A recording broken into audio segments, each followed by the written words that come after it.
Hell no. Hell no, he's not. And look, I believe that Kevin Durant is the greatest scorer to ever touch a damn basketball. I believe that Kevin Durant, man, fix your body language, S.A. Fix your body language and hear me out. Hear me out. I believe that he still puts the ball in the basket better than majority of the NBA. But let's go facts over feelings right now, and let's keep it a buck. The Brooklyn Nets, disaster.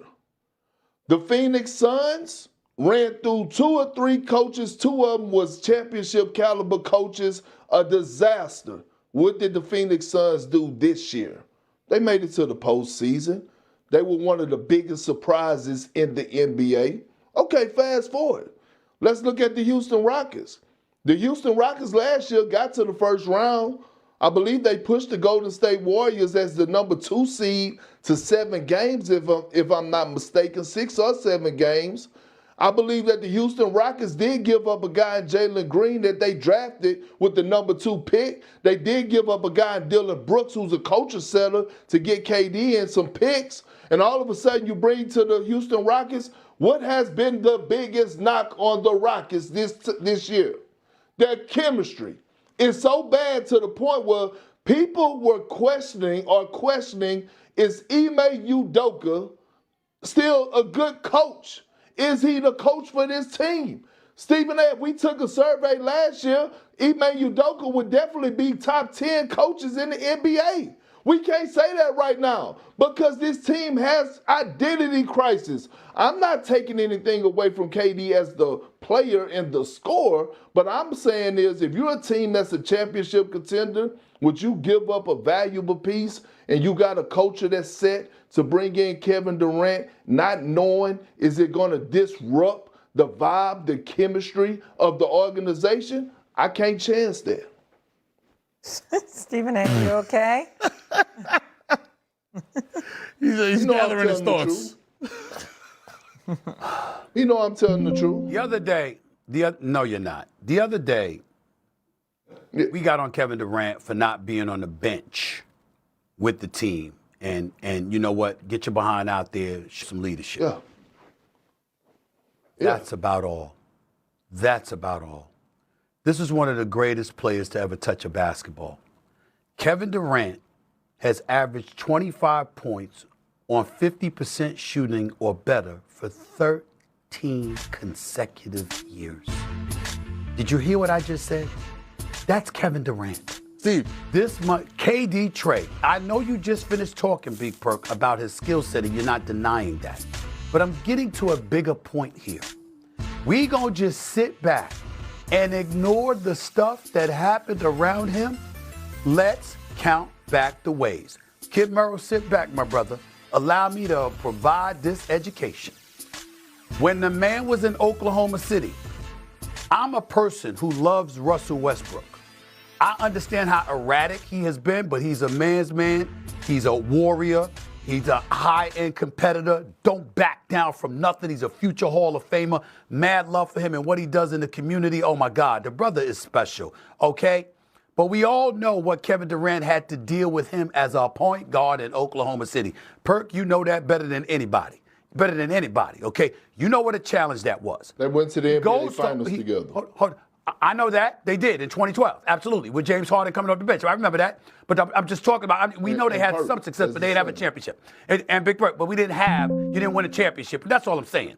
But why do I bring that up?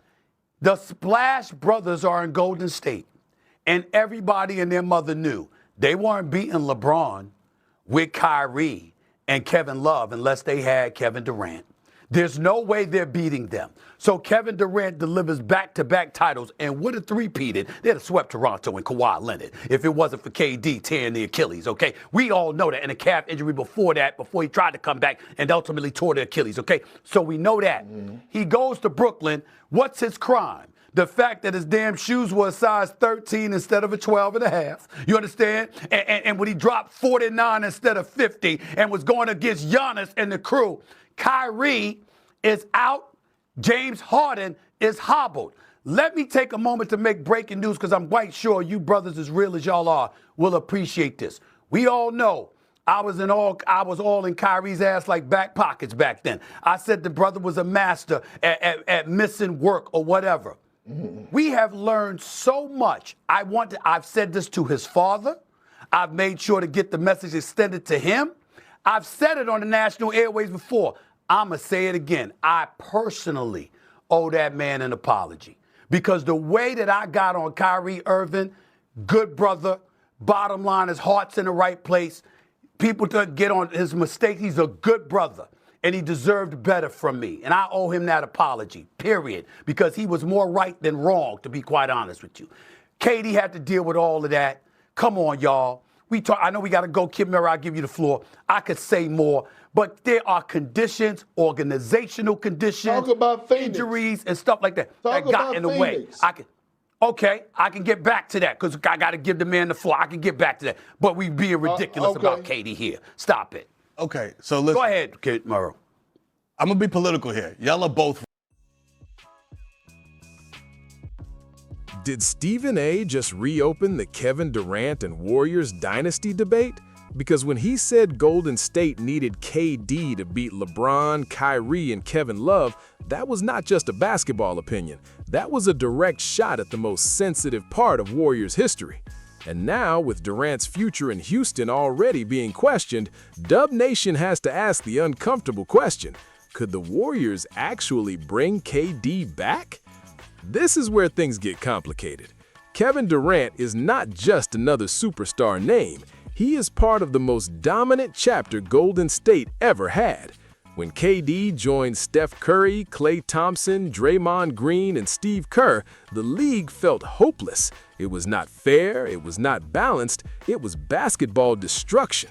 2 championships, 2 finals MVPs, and honestly, if his calf and Achilles never broke down in 2019, a lot of people believe the Warriors would have had 3 straight titles. That is why this conversation hits different, because bringing KD back would not feel like signing a normal veteran. It would feel like opening an old dynasty door that many fans thought was locked forever. Some Warriors fans would love it instantly. Others would say no, that chapter is done. But if the front office is serious about giving Stephen Curry one more real shot, they have to at least ask the question: can Kevin Durant still help a contender? Absolutely. The man can still score in ways most players will never understand. Even now, he can rise over defenders, create his own shot, punish switches, space the floor, and make playoff defenses adjust. That matters for the Warriors because Curry cannot be the entire rescue plan every night. Golden State needs another elite shot creator. Not a maybe, not a young player still learning, not a role player who disappears when the game slows down. They need someone who can get a bucket when the possession is broken. KD can still do that. But here's the danger. Kendrick Perkins made a real point on First Take. Durant's last few situations have not exactly been clean. Brooklyn became chaos, Phoenix never fully stabilized, Houston has questions now. So if the Warriors bring KD back, they cannot pretend it is 2017 again. They would not be getting prime Kevin Durant joining a 73-win core. They would be getting an older Durant, still brilliant, but with injury concerns, contract complications, and a very specific need for the right environment. That is why Golden State might be one of the few places where it could actually make sense. Curry knows him, Draymond knows him, Kerr knows him. The system knows how to use him. KD would not need to figure out a completely new identity. He already knows what it feels like to play in that motion offense, to punish teams for overreacting to Curry, to take over when the game becomes half-court playoff basketball. The question is price. What would Houston want? Would the Warriors have to include Draymond, young players, picks, salary? That is where Dub Nation gets nervous, because the idea of KD is beautiful, but the cost could be brutal. Golden State cannot destroy its depth just to chase a memory. If they do this, it has to be because KD still gives Curry a real title path, not because fans want to relive the past. My take? The Warriors should explore it, but they cannot be desperate. If Durant becomes available at a price that keeps Golden State competitive, you make the call. You do not waste Curry's final years being afraid of big moves. But if the price guts the roster, if the health risk is too high, if the fit becomes more nostalgic than practical, then the Warriors have to walk away. Because KD returning to Golden State would be one of the biggest NBA stories of the decade. It would shake the West. It would bring back old debates, old emotions, old expectations. But the only question that really matters is this: would Kevin Durant help Stephen Curry win one more ring? Dub Nation, be honest. Would you welcome KD back to the Warriors, or is that Dynasty chapter closed forever? Drop your opinion in the comments, hit the like button, and subscribe for more Warriors news, rumors, and real debate.